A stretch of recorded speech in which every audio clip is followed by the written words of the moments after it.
Can you imagine being so utterly arrogant, so blindly self-assured, that you actually laugh in your wife's face as you sign your divorce papers? He thought he'd finally won. He thought he was free of me, his supposedly penniless and worthless wife.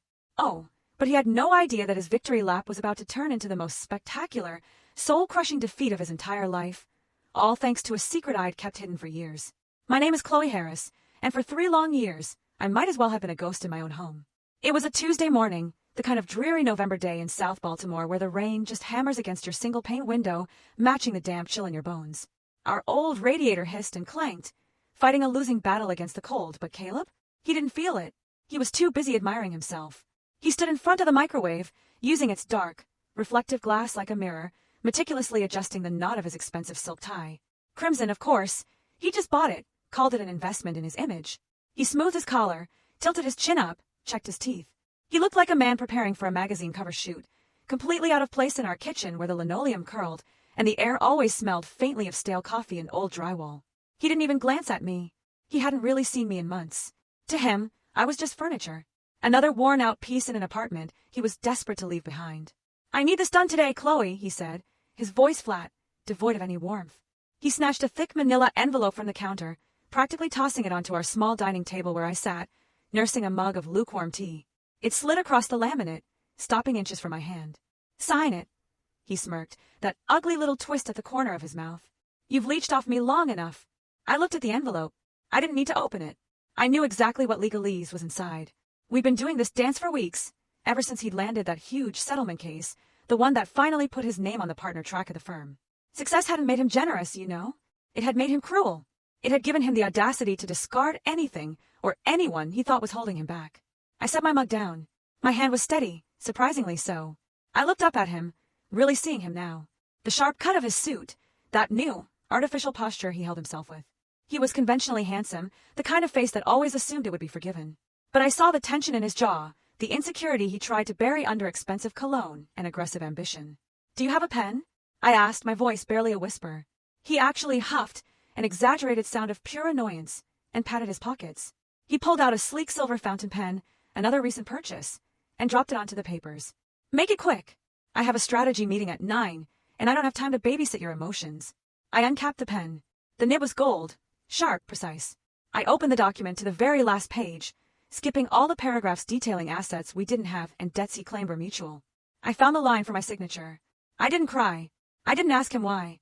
I didn't remind him of those nights I stayed up late, helping him organize his case files when he was just an overwhelmed associate, or the months I covered our rent with my meager administrative salary so he could pay his bar association fees.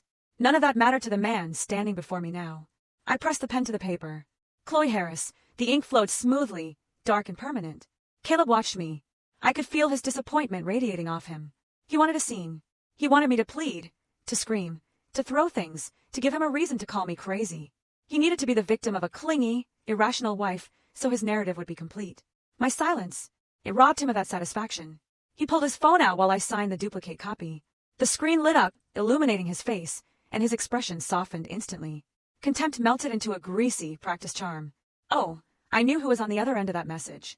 Madison Price, 24, a paralegal at his firm, all bright eyes and an eagerness to be close to power, even the illusion of it. "Yeah, I'm leaving now," he dictated into a voice note, tapping the screen. "Just wrapping up the final baggage. I'll see you at the office. Wear that blue thing I like." He hit send, looked back at me, and slid the signed papers out from under my hand before the ink was even dry. "Finally," he muttered. He shoved the papers into his leather briefcase, the latch clicking shut with a sound like a pistol hammer. "You know, this is for the best, Chloe. You were never going to fit in where I'm going. I need someone who understands the pressure of my world. Someone who can keep up." He walked to the door, grabbing his trench coat from the hook. He paused, hand on the knob, looking back at me one last time. He needed to twist the knife. He needed to feel like he'd won something more than just a legal separation. "Once the court finalizes this, you're on your own," he declared, his voice loud, projecting, like he was already in a courtroom delivering a closing argument. "No alimony, no support. You figure out your own rent. Don't come crying to me when reality hits you. Don't follow my life, Chloe. You're in the rearview mirror now." I sat perfectly still, my hands folded on the table. "Goodbye, Caleb," I said. He sneered, clearly disappointed by my lack of venom, and opened the door. The damp wind swirled into the apartment, carrying the noise of morning traffic. He stepped out and slammed the door shut behind him. The vibration rattled the frame of a cheap art print on the wall. I listened to his footsteps retreating down the hallway, heavy and fast, then the main building door opening and closing. Silence returned, save for the hum of the refrigerator and the rain. I let out a breath I hadn't realized I was holding. Slowly, I lifted my left hand and touched my right wrist. For years, I'd worn a simple, tarnished silver bracelet there. It was cheap, nondescript, something a woman named Chloe Harris would wear. I had taken it off 10 minutes before Caleb walked into the kitchen. My skin felt bare where the metal used to sit. It felt light. It felt like a shackle had been removed. I rubbed the spot with my thumb, a phantom sensation of weight lifting off me. I wasn't locking something away. I was unlocking who I actually was. I stood up and walked to the kitchen window. I watched as Caleb emerged onto the wet sidewalk below, opened his large black umbrella, and marched toward his leased sedan, stepping over a puddle without even looking down. He thought he was walking toward freedom. He thought he was walking toward a future where he was the star. I turned away from the window, walking to the small desk in the living room, the one Caleb called my hobby station. He thought I used it for scrapbooking or paying utility bills. I opened the bottom drawer. Tucked beneath old knitting magazines was a thin black notebook, unremarkable on the outside, $2 at any drugstore. I placed it on the table where the divorce papers had just been. I opened it. No diary entries about heartbreak. No tear-stained pages wondering where our love went. Instead, the pages were filled with columns of data written in my precise, microscopic handwriting. October 14th, 7:45 p.m. Dinner at Leon with Madison Price. Billed to client account. Generic expense code 402. Amount, $312. November 2nd. Transfer of funds from joint savings to undeclared LLC. CP Ventures. Amount, $4,500. November 10th. Email correspondence regarding unauthorized disclosure of grand jury witness list. Forwarded to personal server. I turned the page. Pasted neatly onto the paper were copies of receipts he thought he'd thrown away. Photographs of text messages, taken while he slept. A meticulous timeline of every ethical violation he committed in the last 18 months. Caleb thought I was a simple woman, bad with numbers. He thought I was Chloe Harris, the quiet wife who needed him to survive. He had no idea that he had just handed a loaded gun to the daughter of Elias H. Halstead. I picked up the pen he'd left behind. So eager to leave, he'd forgotten his new silver toy, and turned to a fresh page. I wrote the date, November 16th, divorce papers signed. I closed the notebook. The game hadn't ended with a signature. It had just begun. The world, you see, acts under the assumption that power screams. It believes true wealth is a golden tower with a name written in 20-foot letters across the top, or some tech CEO ranting on social media. I was raised to understand that those people are merely the loud ones. Real power is silence. Real power is the tectonic plate that shifts beneath the ocean, invisible, until the moment it swallows the coastline whole. My driver's license says Chloe Harris. My social security card, my bank accounts, and the lease on this apartment all bear that name. It's not a fake name exactly. It's a curated one. A mask I crafted to walk among the living without being consumed by them. My birth certificate, it reads Chloe H. Halstead. If you try to search for Halstead on the internet, you won't find scandals or billionaire rankings. You might find a few obituaries from the 19th century or a small town in Kansas. You definitely won't find my father, Elias H. Halstead. You won't find him because he spent 40 years erasing his footprints before he even took the steps. My father doesn't own consumer brands. He doesn't sell phones, or cars, or designer handbags. Elias Halstead owns the things that make those other things possible. He owns the maritime insurance firms that underwrite 60% of global cargo. He holds controlling interest in the logistics chains that move grain across the Atlantic. He owns the mineral rights to vast tracts of land in places most Americans couldn't find on a map, places where the strategic metals for every battery and microchip are dug from the earth. His wealth isn't liquid cash sitting in a vault. It's the blood in the veins of the global economy. It's a number so large that Forbes doesn't list it because their researchers wouldn't even know where to look. I learned the necessity of shadows when I was 7 years old. There was this afternoon, a black van, a compromised security detail, and 3 days where my father didn't sleep until the threat was neutralized. A sophisticated, terrifying kidnapping plot. After that, the edict was absolute. We became ghosts. I was taught that money is a tool, like a hammer or a scalpel, but it is never an identity. My father told me once, if you have to tell someone you're rich, you've already lost the leverage. But the most important lesson Elias H. Halstead taught me was about the human condition. He said, you never truly know a person when you're standing on a pedestal. People look up at you with calculated adoration. They smile because they want something. To see the truth of a human soul, you must stand beneath them. You must let them believe you are of no consequence. Only when a person thinks you are worthless will they show you who they really are. That's why I came to Baltimore. That's why I became Chloe Harris. I wanted a life that belonged to me, not my inheritance. I wanted to know if I could survive on a salary that required budgeting for groceries. I wanted to know what it felt like to be chosen for myself, not for the empire attached to my DNA. I took a job as an administrative assistant at Bramwell and Kersey LLP. It was a mid-tier law firm, respectable but hungry, filled with associates who smelled of desperation and cheap coffee. My job? Filing motions, organizing calendars, listening to attorneys complain about their billable hours. I was invisible. I was the furniture. And it was there, in the fluorescent hum of the copy room, that I met Caleb. He was different back then. Or perhaps, I just wanted him to be.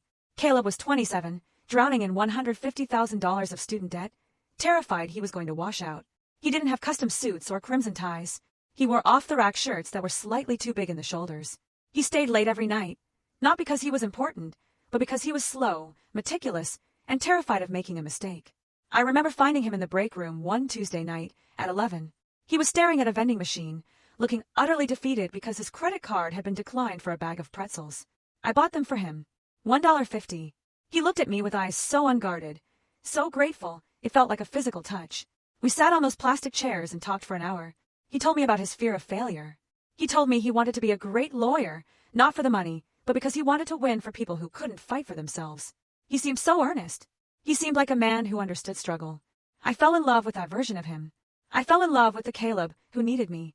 The Caleb who saw kindness in a $1.50 bag of pretzels. I married him 18 months later. I signed the prenup he insisted on, a standard document to protect his future earnings, without batting an eye. I kept my secret. I didn't tell him about the Halstead Trust. I didn't tell him that the cheap watch I wore was a vintage piece worth more than his parents' house, deliberately scuffed to look old. I wanted to be his partner, not his financier. I wanted to build a life on the ground floor. I thought my anonymity was a gift I was giving us. I thought it was a foundation of trust. I was wrong. As Caleb began to succeed, the very normalcy I had cultivated became his justification for resentment. When he won his first major case, he didn't come home to celebrate with me. He went out with the partners. When he started making real money, he stopped looking at me as a partner and started seeing me as an anchor. He began to view my administrative job not as honest work, but as a lack of ambition. He saw my thriftiness not as prudence, but as a small-mindedness he had outgrown. He mistook my silence for stupidity. He mistook my simplicity for poverty. It was a slow, agonizing reveal. The man who once thanked me for a bag of pretzels began to critique the way I dressed for his firm dinners. He started checking grocery receipts, demanding to know why I spent $5 on bread. He started hiding his phone. He started using a tone of voice that he reserved for waitstaff and telemarketers, a tone of polite, sneering superiority. I watched it happen. I watched him shed his humility like a snake shedding skin. He didn't just fall out of love with me, he became embarrassed by me. He needed a woman who reflected his new status. Someone shiny and loud, like Madison Price. He needed a prop, not a wife. And through it all, I never broke character. I never screamed, "Do you know who I am?" I never threw a bank statement in his face to shut him up. I held on to the lesson my father taught me. I let him believe I was nothing. I let him believe I was weak. I let him treat me like a discardable object because I needed to be absolutely certain. I needed to know that there was nothing left of the man I met in the break room. Today, when he slid those divorce papers across the table, he confirmed it. The test was over. Caleb had failed in the most spectacular way possible. He thought he was cutting loose a dead weight. He had no idea he was severing his connection to the only person who could have given him the world he so desperately craved. He wanted the high life. He wanted power. He wanted to be untouchable. He could have had it all, had he simply been a decent man.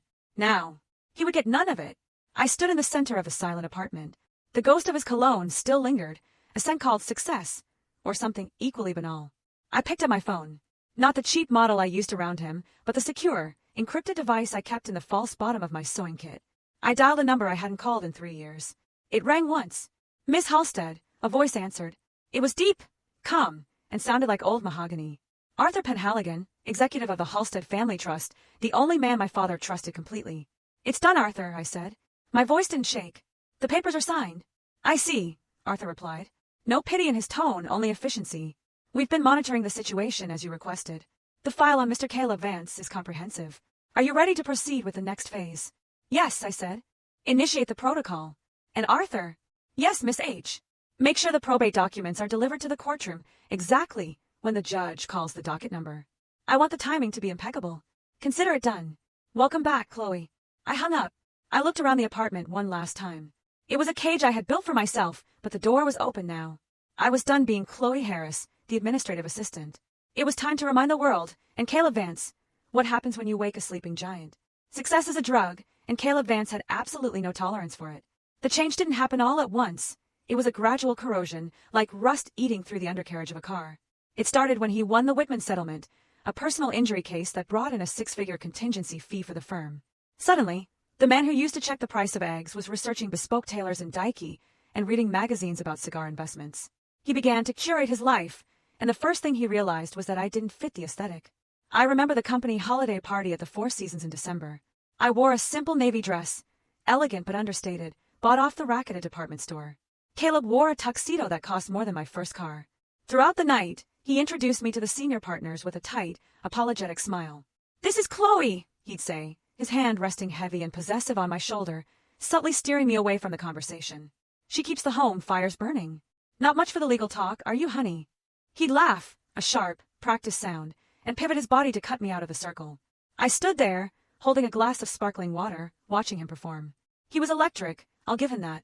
He'd learned to mimic the cadence of the wealthy, adopting their posture and easy confidence. But to me, he looked like a child wearing his father's shoes. Then Madison Price appeared. She was 24, fresh out of a paralegal program, and hungry in a way that terrified me. She had blonde hair that was always perfectly blown out, and a laugh calibrated to stroke the male ego. She didn't just walk into a room, she announced herself. "Caleb," she chirped, sliding up to him with a familiarity that made the air between them vibrate. She ignored me completely, her eyes locked on his lapel. "That pocket square is genius. Is that the silk blend we talked about?" Caleb beamed, actually puffed out his chest. "You have a good eye, Madison. Chloe here thought it was a bit much, didn't she?" He glanced at me, his eyes cold. "She prefers things simpler." "Oh, well," Madison said, finally looking at me with a pitying smile that felt like a slap. "Some people are just comfortable in the background. It takes a certain kind of person to appreciate the finer details of the game." That was the dynamic. I was the anchor. She was the wind. Madison made Caleb feel like a king. I made him feel like a fraud because I knew who he was when the tuxedo came off. The abuse shifted from social to financial with terrifying speed. "I'm taking over the household accounts," he announced one evening in January, closing his laptop with a snap. "You're not good with numbers, Chloe. I saw the utility bill. You paid it 2 days early. Do you know how much interest we lose by moving liquidity too soon? It's inefficient." It was absurd. We were talking about pennies, but he needed control. He needed to be the CFO of our marriage. "If that makes you happy, Caleb," I said, keeping my voice neutral. "It's not about happiness. It's about strategy," he corrected condescendingly. "I need to leverage our cash flow. You just stick to the groceries and try to keep the budget down. I'm putting us on a strict allowance." The irony was suffocating. I, who had been trained by the finest forensic accountants in the world to track assets across 3 continents, was being put on an allowance by a man who had just leased a Porsche he could barely afford to insure. But I let him do it. I handed over the passwords. I let him criticize my purchase of generic laundry detergent. And while he played the big man, I began to watch. He thought that because he changed the passwords, I was locked out. He didn't know that I had installed a keystroke logger on our shared desktop computer 6 months prior, disguised as a driver update for the printer. Every night, while he slept, I reviewed the logs. I saw the emails to Madison. They started as work banter, deadlines, court dates, but quickly devolved into late-night confessions. "She doesn't get me like you do," he wrote at 2 a.m. Asterisk, "I feel like I'm suffocating in mediocrity when I'm at home." Asterisk, I saw the restaurant bills. $300 for sushi on a Tuesday when he told me he was working late on a deposition. A weekend trip to a spa in Virginia, listed as a client development seminar. But the real knife in the back came in February. I was cross-referencing our tax documents when I found a discrepancy in his credit report. There was an inquiry from a bank I didn't recognize. I dug deeper, using a backdoor access into the state's business registry, a trick Arthur had taught me when I was 19. I found it. Vance Strategic Holdings, LLC. A shell company, incorporated 4 months ago. And when I pulled the articles of incorporation, my blood ran cold. He had listed himself as the manager, but for the guarantor, the person whose credit was used to secure the initial $50,000 business line of credit, he had used a specific name, Chloe Harris. He had forged my signature. He had used my social security number. He had maxed out his own credit cards buying suits and dinners for Madison. So, he had stolen my identity to fund his affair and his ego. He was dumping his debt onto me, setting up a fall guy scenario. If the firm failed, or if he got caught, the debt would be in my name. I sat in the dark living room, the glow of the laptop screen illuminating the lie. Most women would have screamed. They would have woken him up, thrown the laptop at his head, demanded a divorce right then and there. I didn't. I felt a strange, icy calm settle over me. This was no longer a marriage. This was a transaction that had gone bad. And in business, when a partner attempts to defraud you, you don't get emotional. You liquidate them. I saved the documents to an encrypted cloud drive. I took screenshots of the digital signatures. I traced the flow of money from the credit line into his personal PayPal account, and from there to jewelry stores and hotels. I built the file. I became a machine. The next morning, I poured his coffee just the way he liked it. "Here you go," I said, placing the mug on the counter. He barely looked up from his phone. "Did you pick up my dry cleaning? The blue suit needs to be ready for the partners' meeting tomorrow." "I'll get it this afternoon," I said softly. "Good. And Chloe." He looked at me, his eyes narrowing with disdain. "Try to do something with your hair. We might run into people." "I'll try," I said. He left without a kiss. I spent the afternoon securing my own exit. I moved my personal emergency funds, the small amount I kept from my admin salary, into a new account he couldn't touch. I packed a go bag and hid it in the trunk of my car. At 4 o'clock, my phone buzzed. It was a number I didn't recognize, with a New York area code. I answered it, stepping away from my desk at the law firm where I still pretended to work. "Hello, Miss Chloe Halstead," a voice said. It wasn't Arthur this time. It was a woman, sharp and professional. "This is the clerk from the Office of Probate and Wills in Delaware. I'm calling to confirm receipt of the final affidavit regarding the estate of Elias Halstead." I closed my eyes, exhaling a breath I had been holding for years. "I'm listening," I said. "The execution order is ready," the woman continued. "Your father's final directive has been processed. The entirety of the Halstead Trust, including the maritime subsidiaries and the mineral rights portfolio, is ready for transfer to your sole control upon the dissolution of your current marital status. The lawyers have the probate package sealed and marked urgent for the court." "Thank you," I said. "Do you want us to mail it to your residence?" "No," I said, watching Madison Price walk past my desk, giggling at something on her phone. "Send it directly to the judge. Harbor County Family Court, Courtroom 4B, tomorrow morning at 9. "Understood, Miss Halstead." I hung up the phone. Caleb thought he was discarding a burden. He thought he was stripping me of my dignity. But as I watched him high-five a colleague in the glass-walled conference room, laughing at a joke that was probably at my expense, I knew the truth. He wasn't divorcing a wife. He was declaring war on an empire, and he had just run out of ammunition. The hallways of the Harbor County Family Court smelled of floor wax, stale coffee, and quiet desperation. It was a place where lives were dissected and divided into percentages, where love went to die under the fluorescent hum of government lighting. Most people walked these corridors with their heads down, carrying the weight of failure in their slumped shoulders. But not Caleb. He arrived as if he were attending a ribbon-cutting ceremony for a building named after him. I was sitting on a hard wooden bench near the entrance of Courtroom 4B, my hands folded in my lap.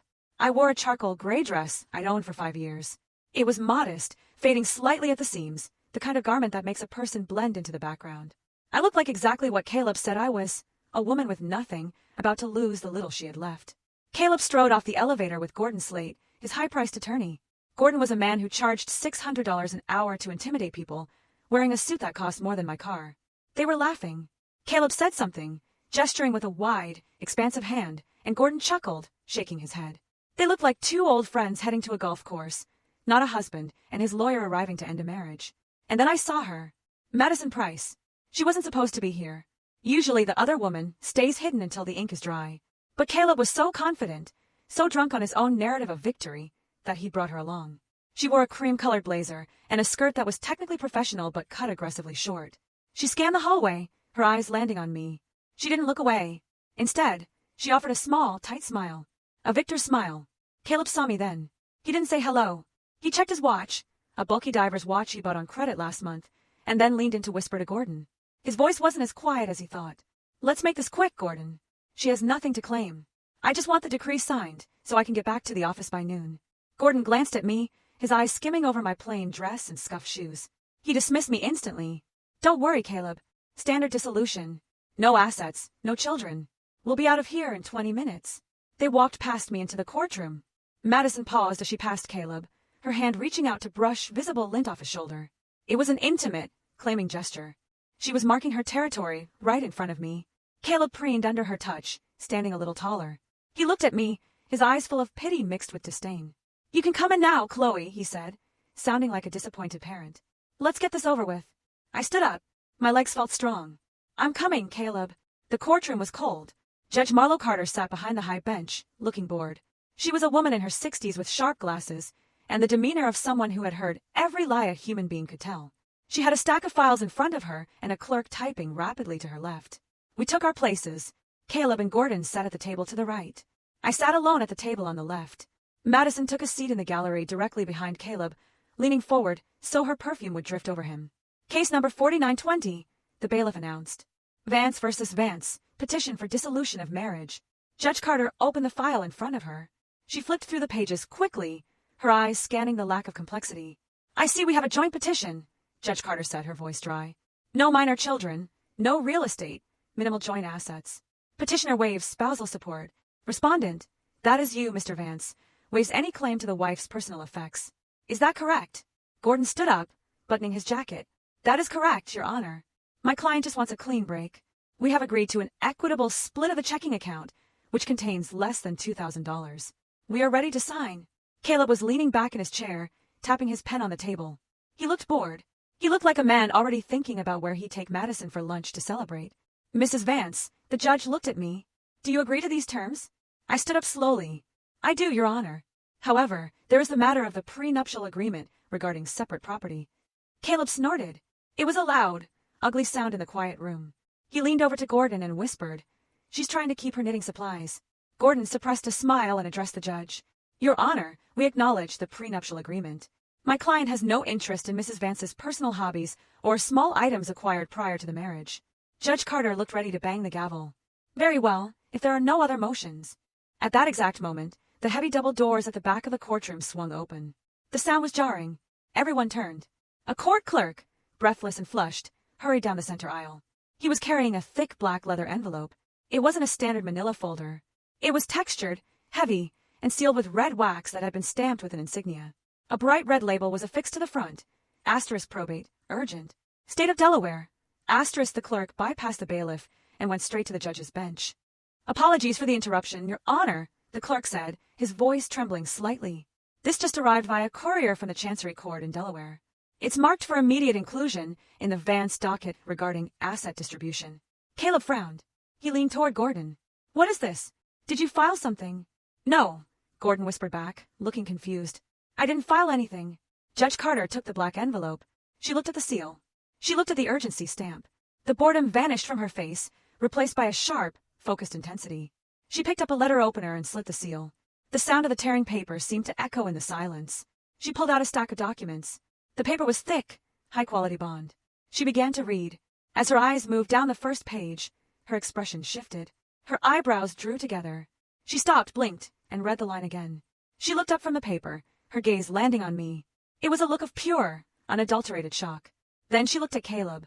It was a different look. It was the look one gives to a man who is standing on a trapdoor without knowing the lever has been pulled. Counsel, Judge Carter said. Her voice had changed. It was quieter, more serious. Mr. Slate, are you aware of the contents of his filing? Gordon Slate stood up, looking uneasy. No, Your Honor, we have not been served with any new discovery. I object to the introduction of surprise evidence at this late stage. Judge Carter ignored him. She turned a page. This is not evidence, Mr. Slate. This is a certified testamentary execution from the estate of Elias Halstead. It concerns the immediate vesting of assets to your wife, the sole beneficiary. Caleb laughed. He actually laughed. Halstead? Who's that? Her uncle leaving her a used car. Mr. Vance, be quiet, the judge snapped. She didn't look up from the papers. Mr. Slate, this document outlines a transfer of ownership for significant holdings. These assets are designated as separate property under the prenuptial agreement you just asked me to enforce. Significant? Gordon asked, his confidence wavering. Your Honor, how significant can it be? My client's wife is an administrative assistant. Judge Carter lowered the papers. She took off her glasses. She looked directly at Gordon Slate. Mr. Slate, she said, I am looking at a valuation summary for a controlling interest in H, Halstead Maritime, 3 lithium mining consortiums in Nevada, and a blind trust listed on the International Exchange. The estimated value is not something I can pronounce easily without counting the zeros. The room went dead silent. You could hear the hum of the air conditioning. Madison Price froze in the gallery. Her hand, which had been resting near Caleb's shoulder, slowly pulled back. Caleb's face went pale. The smirk dropped off his lips, as if it had been physically slapped away. He stood up, knocking his chair back. That's impossible, he stammered. She's lying. It's a fake. Chloe, what is this? Sit down, Mr. Vance, the judge barked. I object, Gordon shouted, trying to regain control of a room that was spinning away from him. Your Honor, we request a recess. We have not had time to review this. This is an ambush. If there are assets of this magnitude, they should have been disclosed during discovery. Judge Carter picked up the black envelope. She held it like a weapon. Mr. Slate, she said, her voice ice cold. The court is not responsible for your failure to investigate the background of your client's spouse. You pushed for a quick decree. You insisted on the validity of the prenuptial agreement. You told me 10 minutes ago that you had no interest in her separate property. But these documents are certified. They are from a higher court, and they are explicit. Caleb turned to look at me. For the first time in our marriage, he was really looking at me. He was searching for the timid, mouse-like woman he thought he had dominated. He was looking for the wife who clipped coupons and asked for permission to buy shoes. He didn't find her. I sat perfectly still, my hands resting lightly on the table. I met his gaze. I didn't smile. I didn't frown. I just looked at him with the absolute calm of someone who had watched him dig his own grave for 3 years. He saw the recognition in my eyes. He saw the intelligence I had hidden behind silence. And in that terrifying second, Caleb realized the script he had been reading from was wrong. He wasn't the hero of the story. He wasn't the winner. He was the man who had signed away a kingdom because he was too arrogant to ask his wife who she really was. "Chloe," he whispered, his voice cracking. I didn't answer. I just watched him, waiting for the judge to finish reading the number that would ruin him. The silence in the courtroom wasn't empty. It was heavy, suffocating, the kind of silence that precedes a natural disaster. Judge Carter adjusted her glasses, her fingers trembling ever so slightly against the thick, cream-colored bond paper. She looked as though she was trying to translate a foreign language, but the words were plain English. They were just words that refused to reconcile with the dingy reality of a Baltimore family court. The document, Judge Carter began, her voice projecting with a forceful steadiness, is the last will and testament of Elias H. Halstead, dated 4 months ago, along with a sworn affidavit of paternity. She paused, looking over the rim of her glasses at me, then at Caleb. It states that the individual known as Chloe Harris is, in fact, Chloe Halstead, the sole biological daughter and only heir of Elias H. Halstead. It further clarifies that the surname Harris was adopted legally upon her 18th birthday as a protective measure against kidnapping and extortion, a status maintained for security purposes. Caleb blinked, his mouth opened slightly, but no sound came out. He looked like a man trying to remember how to breathe. The estate, the judge continued, flipping to the second page, is not structured as a single liquid sum. It is a conglomerate of holding companies, blind trusts, and direct ownership stakes. She began to read the list. It wasn't a list of flashy consumer goods. It wasn't a list of things you see on television commercials. It was a list of things that run the world. 100% controlling interest in H. Halstead Logistics and bonded warehousing, encompassing 42 ports of entry across North America and Europe. Majority shareholder of the Trident Maritime Risk Group, underwriting 60% of global commercial shipping insurance. Sole ownership of the Nevada Rare Earth Mineral Consortium. All intellectual property rights for the North Atlantic fiber optic cable infrastructure. The court reporter, a woman who looked like she'd seen everything, stopped typing. Her hands hovered over the keys, her jaw slack. The assets include privately held land in Montana, Wyoming, and Argentina, totaling 3 million acres. The judge read on, her voice rising in disbelief. And the Halstead Sovereign Grant Fund. She stopped. She took a deep breath. The independent audit attached to this probate filing estimates the total valuation of the estate, adjusted for current market volatility, to be in excess of $1.2 trillion. The word hung in the air. Trillion, it was a number that didn't make sense. Million is a house. Billion is a skyscraper. Trillion is a country. A gasp swept through the gallery behind us. It wasn't loud. It was the sound of oxygen being sucked out of the room. Caleb didn't move. He didn't blink. He was frozen. His face a mask of absolute, terrifying comprehension. He was a man who worshipped money, who had sold his integrity for a leased Porsche and a chance to rub shoulders with partners who made $400,000 a year. And he had just realized that he had spent 3 years treating a woman worth $1 trillion like she was a burden on his wallet. I turned slightly to look at Madison. She wasn't looking at Caleb anymore. She was staring at the back of my head, her face drained of all color. Her eyes were wide, calculating, terrified. She was a gold digger who had just realized she had spent months digging in a sandbox while standing next to a diamond mine. She knew in that instant that the game had changed. She knew that Caleb Vance was no longer a prize. He was the biggest fool in human history. "There is more," Judge Carter said, breaking the trance. She pulled another document from the envelope. It was thinner, older. The paper was slightly yellowed at the edges. Attached to the probate execution order is a certified copy of a prenuptial addendum, notarized on the date of your marriage. Caleb's head snapped up. "What? We signed a prenup. It protects my earnings." "It does," the judge said, her voice sharpening. "But there is an addendum. It appears to be page 12 of the document packet you submitted to the clerk on your wedding day." I remember that day vividly. We were at the courthouse. Caleb was stressed, checking his watch, worried we'd be late for the lunch reservation he'd made to impress his parents.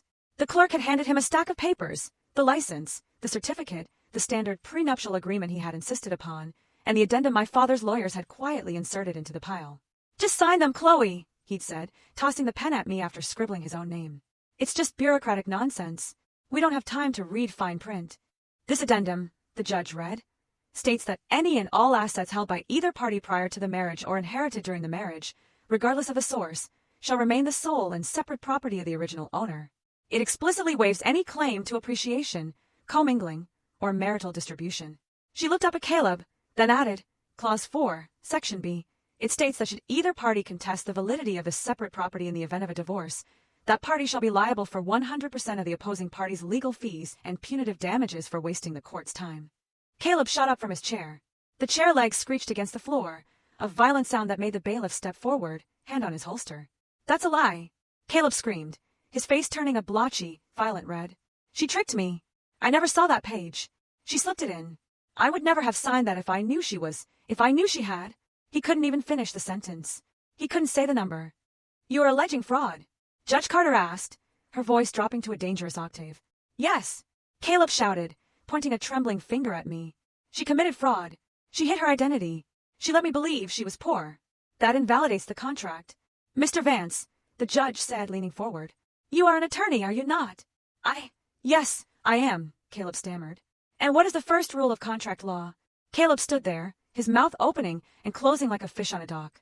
"The rule," the judge said, answering for him, "is caveat subscriptor. Let the signer beware. You sign the document. Your signature is here, clear as day, right next to the notary's seal. You had every opportunity to read it.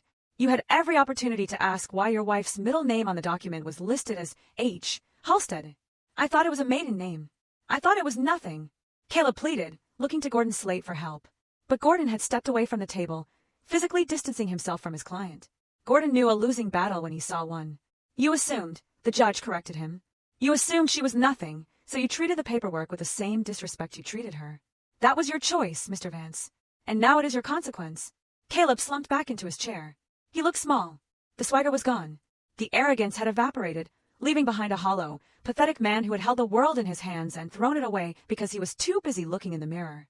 "The court accepts the documents," Judge Carter declared, banging her gavel with a sense of finality that rang through the room. "The assets listed in the Halstead probate are confirmed as the separate property of the wife. The husband has no claim, not 1 cent. I looked at Caleb across the aisle. He was staring at the table, his hands gripping the edge, so hard his knuckles were white. "Did you get what you wanted, Caleb?" I asked quietly. My voice was calm, carrying easily across the silent room. "You wanted a quick divorce. You wanted to make sure I couldn't touch your money. You got exactly what you asked for." He slowly lifted his head. His eyes were red, filled with a mixture of hatred and despair. But before he could speak, the judge spoke again. "Mrs. Vance, or rather, Miss Halstead," the judge said, "since the financial disparity is now astronomical and the husband has raised an accusation of fraud, do you wish to respond?" "I do, Your Honor," I said, standing up. "I have a few motions of my own to file." Caleb flinched. He knew it wasn't over. He knew the check was about to come due for every dinner, every insult, and every stolen dollar. Judge Carter didn't hesitate. She was a woman who appreciated irony, but she appreciated the law even more. She looked at the documents spread before her, the ironclad prenuptial agreement Caleb had insisted upon, and the addendum that now served as his financial death warrant, and she made her decision with the speed of a guillotine blade. Based on the submitted evidence and the binding contract signed by both parties, Judge Carter announced, her voice echoing off the wood-paneled walls. "The court finds the prenuptial agreement valid and enforceable in its entirety. The assets held by the respondent, Miss Halstead, including all inheritances and business interests, are confirmed as separate property. The petitioner, Mr. Vance, is entitled to 0% of the estate." She picked up a pen and signed the order with a sharp scratching sound. "Judgment of absolute divorce is hereby granted," she continued. "Each party will retain their own debts and liabilities. Case closed regarding the dissolution." It was over. In the eyes of the state of Maryland, we were no longer husband and wife. But Caleb couldn't let it go. He couldn't process the reality that he was walking away empty-handed from a fortune that could buy small nations. "Wait, Your Honor, please." Caleb scrambled to his feet, ignoring the frantic tug on his sleeve from his lawyer. "We can negotiate this. There must be an equitable distribution. I supported her for 3 years. I paid the rent. I bought the groceries. Surely that counts as a contribution to the marital estate." It was pathetic. He was trying to bill me for the price of milk and eggs while standing in the shadow of $1 trillion valuation. Gordon Slate, his face glistening with a sheen of cold sweat, grabbed Caleb's arm and yanked him down. Sit down, Caleb, Gordon hissed, loud enough for the front row to hear. Read the clause. If you contest the separate property and lose, you are liable for her legal fees. Do you know what the hourly rate is for the Halstead family attorneys? You'll be bankrupt by lunchtime if you keep talking. Caleb shook him off, his eyes wild. I don't care. She defrauded me. I stood up. I didn't need permission. The room went silent. I didn't defraud you, Caleb, I said. My voice was steady, contrasting with his frantic pitch. I simply allowed you to be yourself, and that is what you cannot forgive. I turned to the judge. Your Honor, while the dissolution is final, there is one outstanding matter regarding the financial conduct of Mr. Vance during the marriage. I am filing a motion for emergency injunctive relief and a request for forensic accounting. I pulled a thick file from my bag. It wasn't the black notebook I kept at home. This was a formal legal filing, prepared by Arthur Penhaligon's team, bound in blue legal backing. I walked to the bench and placed it before the judge. What is this? Caleb demanded. More lies. Mr. Vance, Judge Carter warned, her eyes narrowing. Counsel, control your client, or I will have him removed. The judge opened the file. Her eyes scanned the first page, and her expression hardened from professional detachment to judicial anger. This motion alleges, the judge read slowly, that Mr. Vance utilized the personal identification information of his wife to establish unauthorized lines of credit and a limited liability company known as Vance Strategic Holdings. Caleb froze. The color that had risen to his face drained away instantly, leaving him looking gray and sickly. It further alleges, the judge continued, that funds from the joint marital account were siphoned into this shell company to conceal expenditures related to extramarital affairs and personal luxury goods. That is absurd, Caleb shouted, but his voice cracked. She's making it up. I never did that. The evidence is attached as Exhibit A through Exhibit D, I said calmly. You will find the articles of incorporation for the LLC. The guarantor is listed as Chloe Harris. The signature is a digital forgery. I have included a handwriting analysis comparing it to my actual signature on our marriage license. They do not match. I pointed to the document in the judge's hand. Furthermore, Exhibit B contains the transaction logs. Mr. Vance believed he was being clever by moving money in small increments, $300 here, $500 there. He labeled them as consulting fees. But if you look at the cross-referenced bank statements in Exhibit C, you will see that every time a consulting fee was withdrawn, a corresponding purchase was made within the hour. I turned to look at the gallery. I looked directly at Madison Price, and I added, Exhibit D is a manifest of those purchases, specifically a series of flight bookings to Miami and hotel reservations at the Ritz-Carlton under the names Caleb Vance and Madison Price. These were paid for using the credit card issued to the fraudulent LLC, the credit card that is legally in my name. Madison let out a small, strangled sound. She stared at the exhibit list on the table near Caleb, where a copy had been placed. She could see her name typed in black and white. She wasn't just a mistress anymore. She was a beneficiary of identity theft. She was an accomplice. I didn't know, Madison whispered, her voice trembling. She looked at Caleb with horror. You said it was a company expense account. You said the firm paid for those trips. Shut up, Madison, Caleb snapped, turning on her. Mr. Vance, the judge slammed her gavel down. The sound was like a gunshot. You will address this court, not the gallery. These are serious allegations. We are talking about identity theft, fraud, and misappropriation of marital assets. It's a setup, Your Honor, Caleb pleaded, sweating profusely now. She hacked my computer. She planted those files. Why would I need to steal her identity? She was a nobody. She had no credit. Actually, I interrupted, my credit score is 850. And because I never used it, it was pristine. You, however, had maxed out every card you owned. You needed a fresh host to feed on. She is lying, Caleb insisted, but he was flailing. You have no proof I opened that account. Anyone could have done it. Exhibit E, I said simply. The judge flipped to the last tab.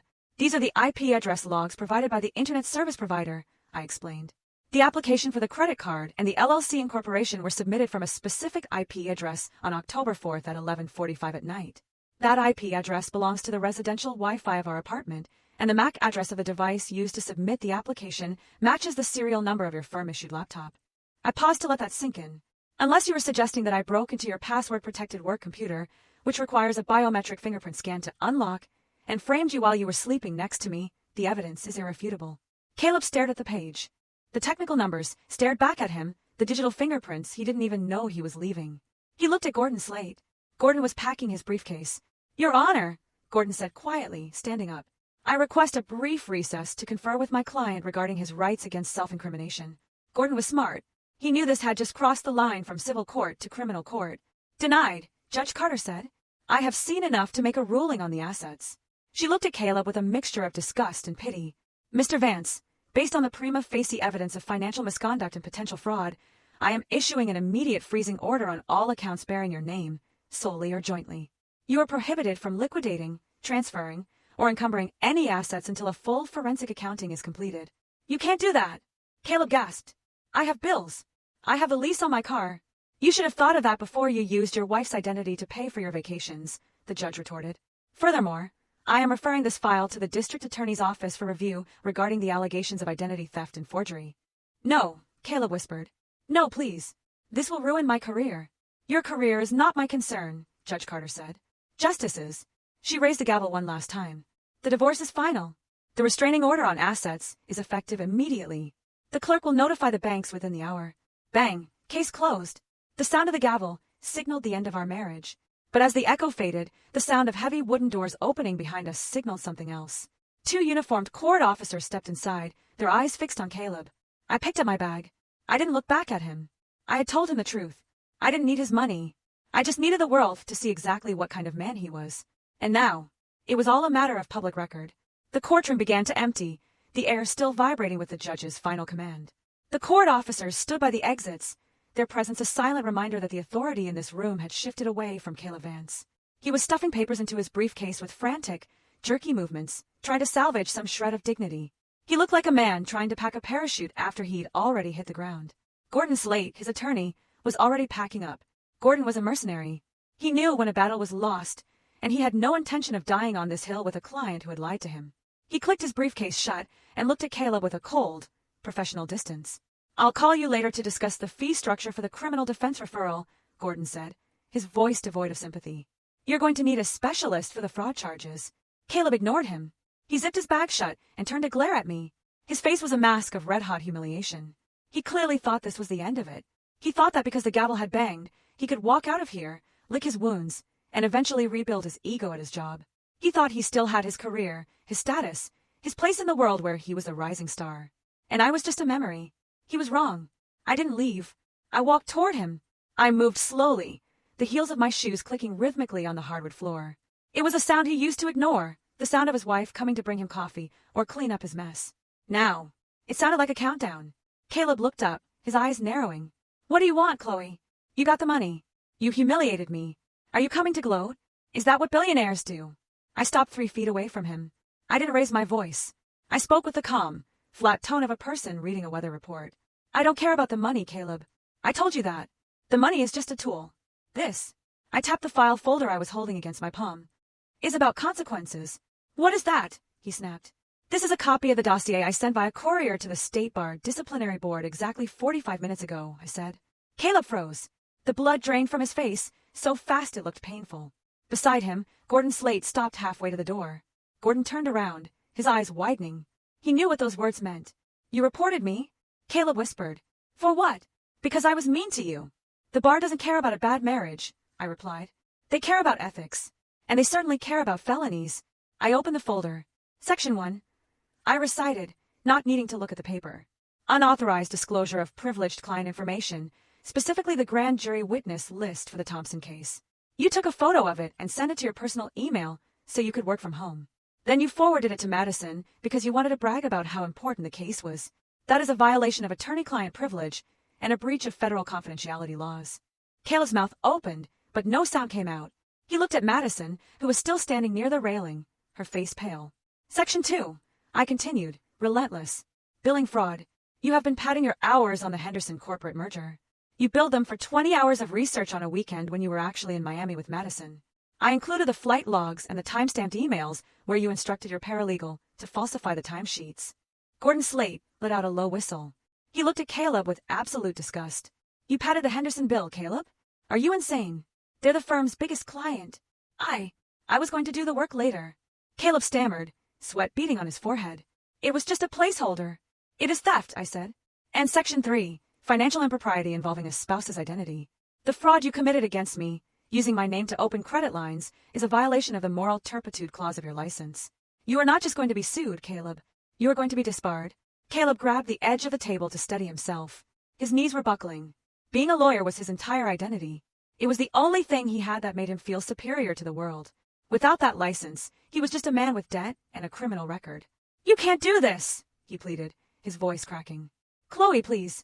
This destroys everything. I worked so hard for this degree. You know how hard I studied. I do know, I said. I was the one making the coffee while you studied. I was the one paying the electric bill, so you had light to read by. And you used that degree to abuse the very person who helped you get it. I'll settle, he said frantically. I'll sign anything.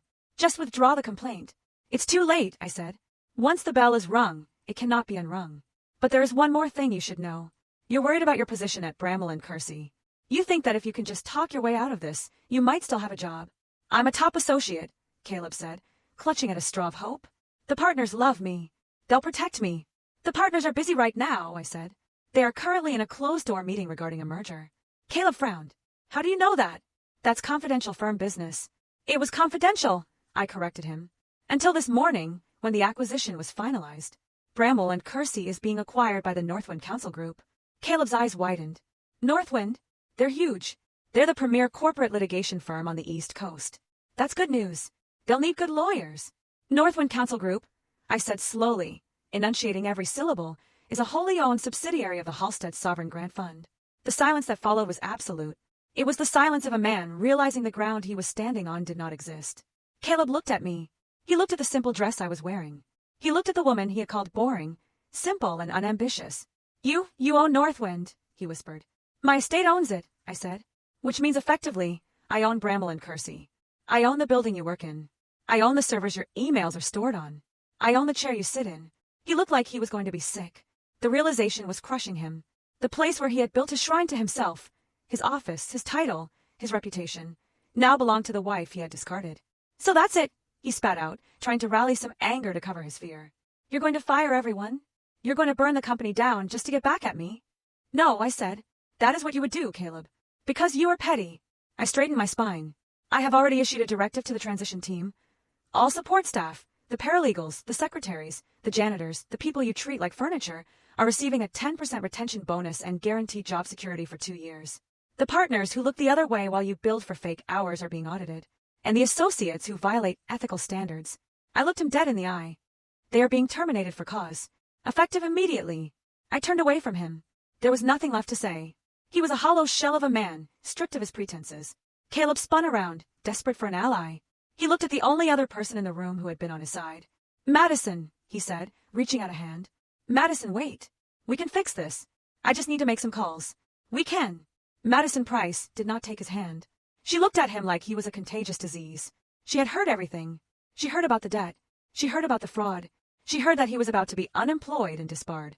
She looked at me, the woman she had mocked for being plain, and saw the power that radiated off me. Then she looked back at Caleb. Don't touch me, Madison hissed.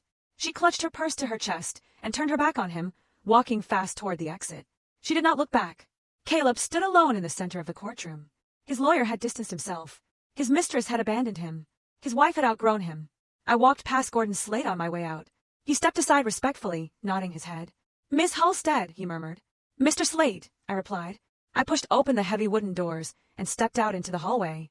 The air tasted different out here. It tasted clean. I hadn't just divorced a husband. I had exorcised a ghost. And for the first time in years, the future didn't look like a long, dark tunnel. It looked like a blank page. And I held the pen. Desperation is a chaotic architect. When a man like Caleb Vance realizes his foundation is built on quicksand, he doesn't try to find solid ground. Instead, he tries to pull everyone else down into the mud with him. For 48 hours after that court hearing, Caleb went on a scorched earth offensive. He couldn't fight me in the courtroom because the law was absolute. So he took the fight to the court of public opinion. He hired a crisis management firm, using a credit card I had already canceled, though he likely didn't know that yet, and launched a narrative that was as loud as it was pathetic. I sat in the secure conference room of the Halstead family offices, watching the story unfold on a large monitor. A legal gossip blog had picked up his press release. The headline read, Promising Attorney Duped by Billionaire Imposter, the Caleb Vance Story. He's playing the victim card, Arthur Penhaligon noted, tapping a finger on the mahogany table. He's claiming that your use of the name Harris constituted a material breach of trust that induced him into a fraudulent marriage. He says he's the injured party because he was forced to sign a prenuptial agreement under false pretenses. I read the article. Caleb was painting himself as a hardworking, blue-collar lawyer who had been preyed upon by a manipulative heiress playing a twisted game of poverty tourism. He claimed I had mocked his ambition. He claimed I had financially abused him by hiding my resources while watching him struggle. It was a compelling fiction. It was also a tactical error. He filed a motion this morning, Arthur continued, sliding a document across the table. He's asking the court to annul the prenuptial agreement based on fraud in the inducement.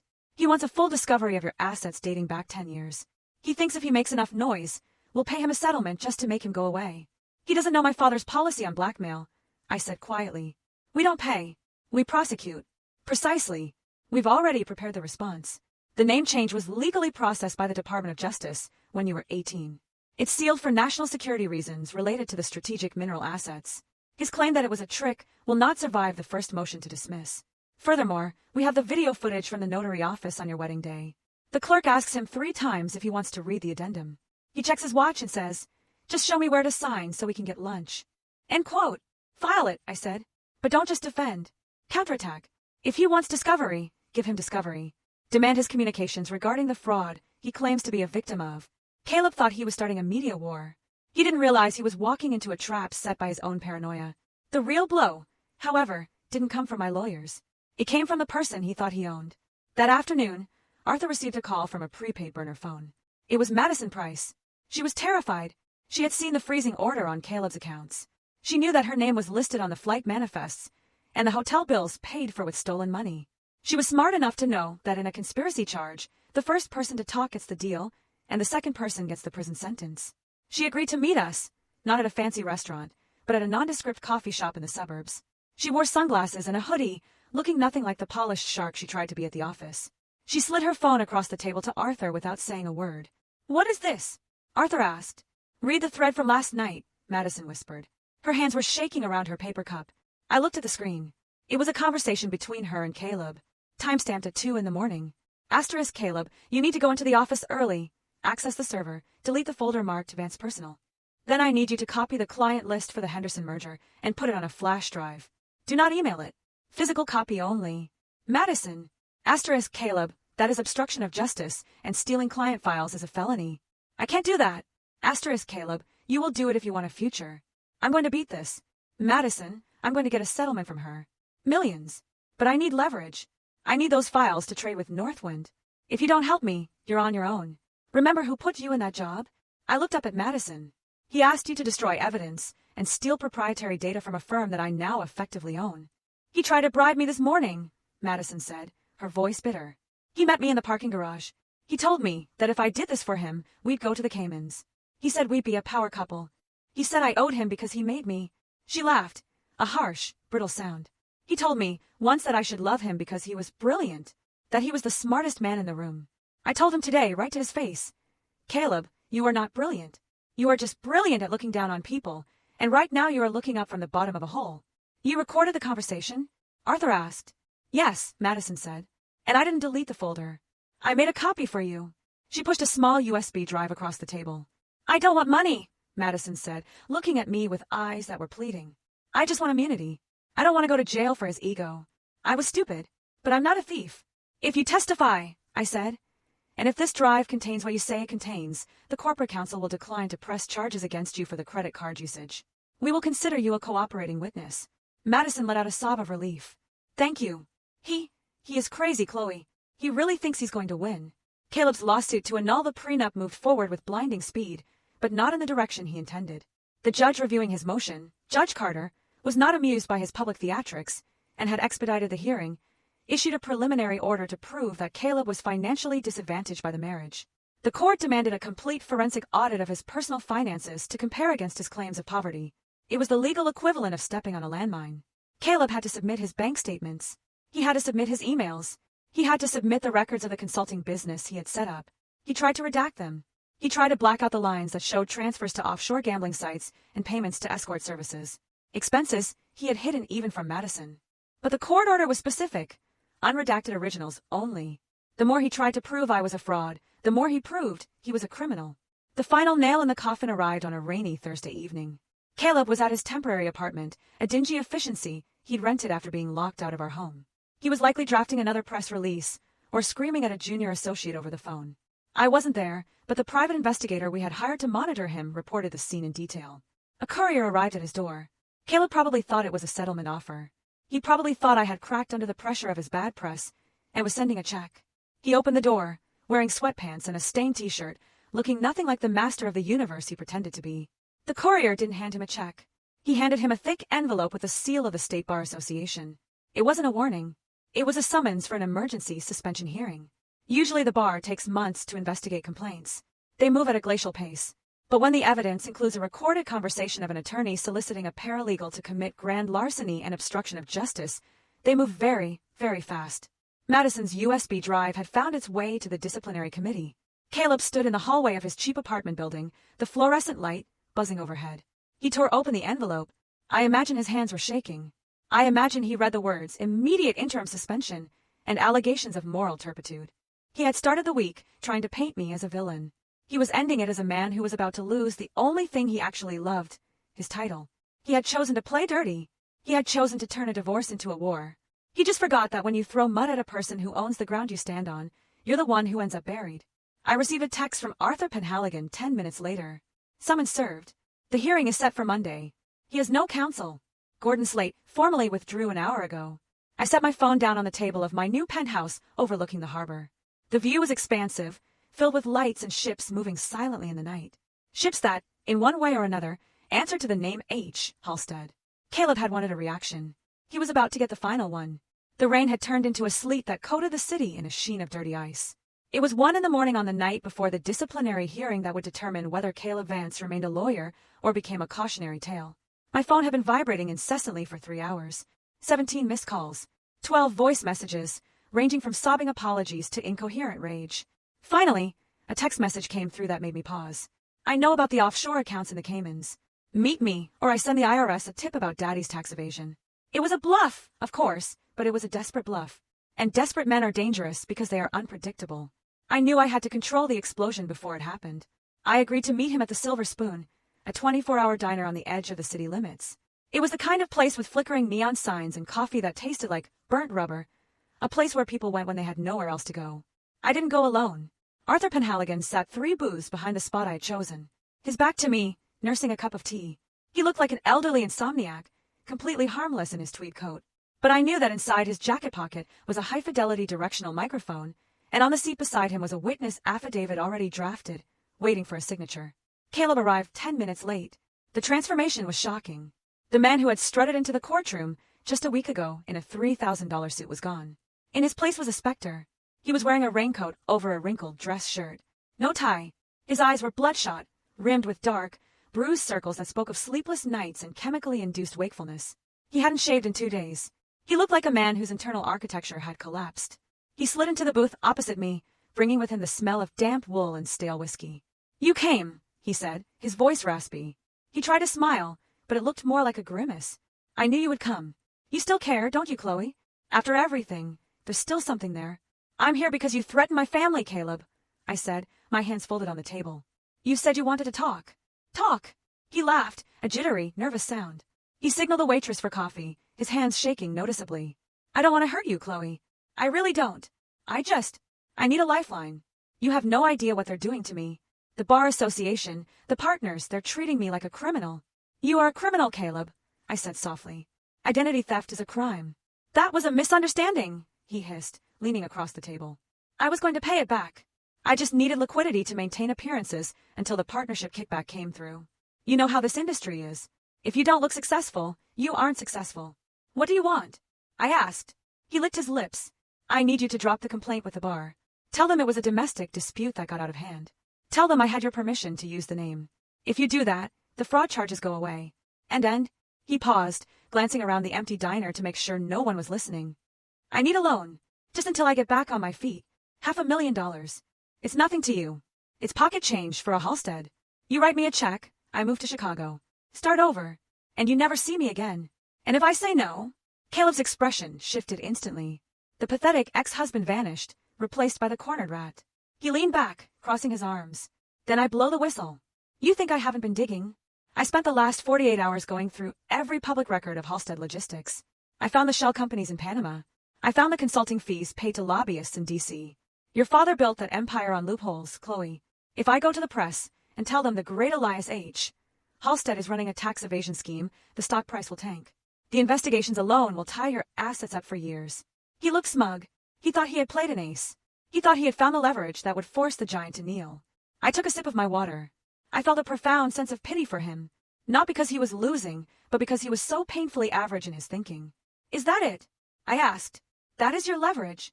It's enough to send your dad to prison. Caleb sneered. Caleb, I said, keeping my voice level. Do you know what a voluntary compliance audit is? He frowned. What? 6 months ago, before my father's health declined, we invited the IRS and the SEC to conduct a full, unrestricted audit of the entire Halstead portfolio. We gave them access to everything. Panama, the lobbyists, the mineral rights, everything. Caleb's face went slack. Why? Why would you do that? Because when you have as much money as we do, I said, you don't need to cheat. You just need to be patient. We paid a settlement for some minor clerical errors, about $12 million, which is roughly what our shipping division makes in 6 hours, and we received a certificate of good standing from the federal government. The Halstead books are cleaner than a Churchill book. We are audit-proof. I watched the hope die in his eyes. It was a physical thing, like a light bulb burning out. So, I continued, go ahead, call the press. Call the IRS. They'll just send you a copy of the closing letter they sent us last month. Caleb slumped against the vinyl booth. He ran a hand through his hair, gripping the roots. I'm dead, he whispered. I'm actually dead. Why are you so desperate for money, Caleb? I asked. It isn't just the lifestyle, is it? You're terrified. Why? He looked at me, his eyes wild and unfocused. The facade was gone. He needed to confess. He needed someone to understand the pressure he was under. I messed up, he muttered. I messed up with the Reardon accounts. Which accounts? I pressed. The escrow, he said, his voice dropping to a murmur. The Reardon settlement. It was $2 million. It was sitting in the client trust account, just sitting there for 3 months, waiting for the judge to sign the final order. My heart skipped a beat. This was it. This was the abyss. What did you do with the trust account, Caleb? I didn't steal it, he said quickly, defensive. I borrowed against it. I had a sure thing. A crypto investment that was supposed to double in a week. I was going to put the principal back before anyone noticed and keep the profit. I just wanted to be independent. Chloe, I wanted to have my own money, so I didn't have to feel like your husband. You took client money from an escrow account to gamble on crypto, I stated flatly. I was going to put it back, he pleaded. But the market crashed. I lost 40% in 2 days. The payout is due next week. Chloe, if the money isn't in the account when the judge signs the order on Tuesday, I go to prison. Not for fraud, for embezzlement. Federal prison. He reached across the table, trying to grab my hand. I pulled back. Please, he begged. Tears actually forming in his eyes now. I need that $500,000 to cover the hole. If I can fill the account, no one has to know. I can resign quietly. I can disappear. Just save me from this one thing. I looked at him. I looked at the man who had mocked me for counting pennies. He had risked his entire life, his freedom, and his client's security because of his greed. He had violated the most sacred rule of law. You never, ever touch the client's money. You said you borrowed it, I said slowly. But you took it without permission, used it for personal gain, and lost it. That is not borrowing, Caleb. It was a temporary loan, he insisted, his voice rising, unaware that he was shouting his own confession into the empty diner. I'm the signatory on the account. I had the authority to move the funds. I just moved them to the wrong place. It's a banking error. That is all I'll tell them. You moved $2 million to a personal crypto wallet, I said. Yes, but I can fix it if you help me. I stared at him for a long moment. He really believed that money could fix this. He believed that if he just plugged the hole, the crime didn't happen. He didn't understand that the crime was the breach of trust, not just the loss of funds. I can't help you, Caleb, I said. I won't. Caleb's face hardened. The desperation turned into something ugly and cold. He realized I wasn't going to save him. Fine, he spat, sliding out of the booth. Be that way. You think you're so high and mighty, but I'm a survivor, Chloe. I will find the money. I know people. And when I get out of this hole, I'm coming for you.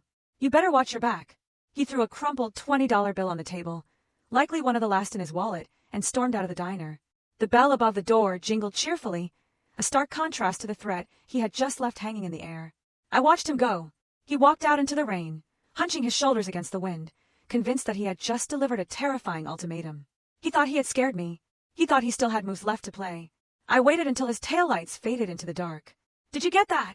I asked, not turning around. Arthur Penhaligon stood up from the booth behind me. He walked over, holding a small digital recorder. He pressed a button, and Caleb's voice, clear and undeniable, played back. Asterisk, I moved $2 million to a personal crypto wallet. Asterisk, clear as a bell, Arthur said, his voice grim. Admitting to commingling funds and embezzlement. That's a mandatory minimum sentence of 10 years, give or take. He thinks he has until Tuesday, I said, standing up and smoothing my coat. He doesn't. Arthur replied. I'll have this delivered to the district attorney and the senior partners at Bramwell and Kersey by 8 o'clock this morning. They'll lock the accounts before he can even try to find people to fix it. Good, I said. I looked out the window at the empty parking lot. Caleb Vance had just signed his own death warrant, and he had done it while trying to convince me he was a survivor. Let's go, Arthur, I said. We have a hearing to attend. Monday morning arrived with the heaviness of a funeral procession. The sky over Baltimore was a bruised purple, threatening a storm that never quite broke, mirroring the atmosphere inside the glass-walled conference room of Bramwell and Kersey. This was not a courtroom, but it felt like an execution chamber. Caleb Vance sat at the far end of the long mahogany table. He looked like a man who had aged 10 years in a single weekend. His suit, usually immaculate, was wrinkled at the elbows. His tie was loosened, and his eyes darted nervously between the faces of the people surrounding him. To his left sat the 3 senior partners of his firm, men he had once idolized and tried to mimic. To his right sat the disciplinary committee from the state bar, who had convened an emergency session due to the severity of the allegations. And at the head of the table, flanked by Arthur Penhaligon and the new corporate oversight team from Northwind Council Group, sat me. Caleb looked at me, expecting anger. He expected the scorned wife. He didn't understand that I had left that role behind days ago. I was not there as his wife. I was there as the majority shareholder of the entity that owned his career. Let us begin, the lead auditor from Northwind said, opening a thick binder. We are here to address the immediate employment status and licensure of Mr. Caleb Vance following credible reports of gross misconduct. Caleb cleared his throat, his voice thin and reedy.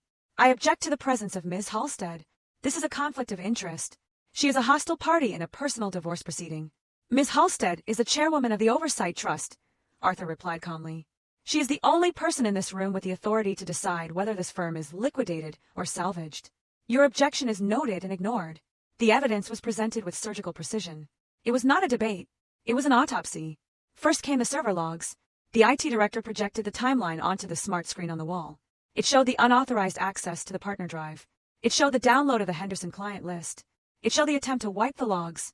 An attempt that failed because the system had been mirrored to a secure off-site server the moment the acquisition by my company began. You stole proprietary data, one of the senior partners said, looking at Caleb with profound disappointment. You were going to sell our clients to a competitor. I was just backing up my own work. Caleb lied, but the sweat on his forehead betrayed him. Next item, the auditor said. The Reardon escrow account. A collective gasp went around the room as the bank statements were displayed. $2 million transferred out of a client trust and into a crypto exchange wallet registered to Caleb Vance. I can explain that, Caleb said, standing up, his hand shaking. It was a temporary liquidity issue. The funds are in transit. They'll be back by tomorrow. We checked the wallet this morning, the auditor said, his voice flat. The balance is 0. The money is gone, Mr. Vance. Caleb sank back into his chair. He looked at Gordon Slate, who had been sitting silently in the corner. Gordon, Caleb pleaded. Say something. Tell them about the stress I've been under. Gordon Slate stood up. He buttoned his jacket and picked up his briefcase. I am withdrawing as counsel, Gordon said. He didn't look at Caleb. He looked at the disciplinary committee. I cannot represent a client who has committed perjury in my presence and who has engaged in the theft of client funds. I am ethically bound to report this myself. Gordon, no. Caleb cried out. You can't leave me. I am already gone, Gordon said, walking out the door. The silence he left behind was deafening. We have one final piece of evidence, I said. I signaled Arthur. He placed the digital recorder on the center of the table and pressed play. The sound of the diner filled the room, the clatter of silverware, the hum of the refrigerator, and then Caleb's voice, clear and arrogant. Asterisk, I moved $2 million to a personal crypto wallet. I just moved them to the wrong place. It is a banking error. That is all I will tell them. Asterisk, the recording ended. The head of the bar disciplinary committee closed his folder. He took off his glasses and rubbed the bridge of his nose. Mr. Vance, he said, in 30 years of practice, I have rarely seen a case of self-destruction this complete. Your license to practice law in the state of Maryland is immediately suspended pending a formal disbarment hearing. We are forwarding the evidence of embezzlement to the district attorney's office. You should expect to be taken into custody within the hour. You can't do this, Caleb shouted, panic finally taking over. I'm a partner. I brought in millions for this firm. You are fired, the senior partner snapped. Effective immediately. And we are scrubbing your name from every case file. You never worked here. The door opened, and Madison Price walked in. She was escorted by a corporate security officer. Caleb's eyes lit up for a fraction of a second. Madison, tell them I never told you to delete anything. Madison stopped at the end of the table. She looked at Caleb, huddled in his chair, stripped of his power and his dignity. She looked at me, sitting at the head of the table. I am testifying under the Whistleblower Protection Clause, Madison said, her voice steady. Caleb ordered me to destroy the files on Sunday night. He told me that if I didn't help him, he would ruin my career. He said he needed a client list to blackmail the new owners. You traitor! Caleb screamed, lunging forward. The security guard stepped in, pushing him back into his chair. I am not a traitor, Madison said, her eyes cold. I am just the person you thought was stupid enough to go down with your ship. I am not. She turned and walked out. It was done. The career he had built on lies was dust. The reputation he cherished was destroyed. He was facing prison, bankruptcy, and public humiliation. Caleb sat there breathing heavily. He looked up at the ceiling, then slowly lowered his gaze to me. His eyes were filled with a toxic mix of hatred and confusion. Are you happy? He whispered. Is this what you wanted? You win, Chloe. You're the billionaire. You crushed the little guy. Are you going to give a speech now? Are you going to tell me how much you hate me? I stood up. The room went silent again. Everyone waited for the final blow. They expected me to yell. They expected me to revel in his destruction. I looked at the senior partners. Gentlemen, I said, this firm is now under the umbrella of H. Halstead Sovereign. My first executive order is regarding the staff. The paralegals, the administrative assistants, and the support staff who were bullied or coerced by Mr. Vance are not to be penalized. I continued, I am establishing a legal defense fund for any employee who is forced to be complicit in his fraud. Furthermore, the client whose funds were stolen will be reimbursed immediately from the firm's insurance reserve, plus interest. We will not let an innocent family suffer because of one man's greed. I turned to the stenographer. Let the record show, I said clearly, that this action is not a personal vendetta. This is not the result of a divorce. This is a consequence of an ethical choice. Mr. Vance was not destroyed by a wealthy ex-wife. He was destroyed by his own refusal to be a decent human being. I picked up my portfolio. I didn't look at Caleb. Meeting adjourned. I walked toward the door. Chloe! Caleb shouted. His voice was cracked, broken. Chloe, wait. Look at me. I was your husband. I stopped. My hand hovered over the door handle. I turned my head slightly, just enough to see him out of the corner of my eye. You were never my husband, Caleb, I said softly. You were just a man who was in love with a reflection in the mirror. And now the glass is broken. I opened the door and walked out. I didn't slam it. I simply let it click shut behind me. Inside the room, Caleb Vance stood alone amidst the stack of incriminating documents. He was surrounded by people who used to respect him, but now looked at him like he was a stranger. And in that silence, the cruelest realization of all finally hit him. He realized that I hadn't destroyed him to prove I was powerful. I hadn't destroyed him because I was angry. I had simply stopped holding him up. He had spent 3 years thinking he was the giant and I was the ant. He had spent 3 years thinking I was nothing. And because he was so busy looking down on me, he never saw the cliff he was walking toward. He had signed his own sentence the day he decided that kindness was a weakness and that his wife was disposable. He was right about one thing, though. He was finally alone at the top of his own world, a king of absolutely nothing. So, there you have it. Caleb's story. It's a lot, I know, but it really happened. I've told you what I did, how I fought back. I'm curious, after hearing all of this, what would you have done in my place? Have you ever had someone underestimate you so completely? Tell me what you think in the comments below. I really want to know your take on this.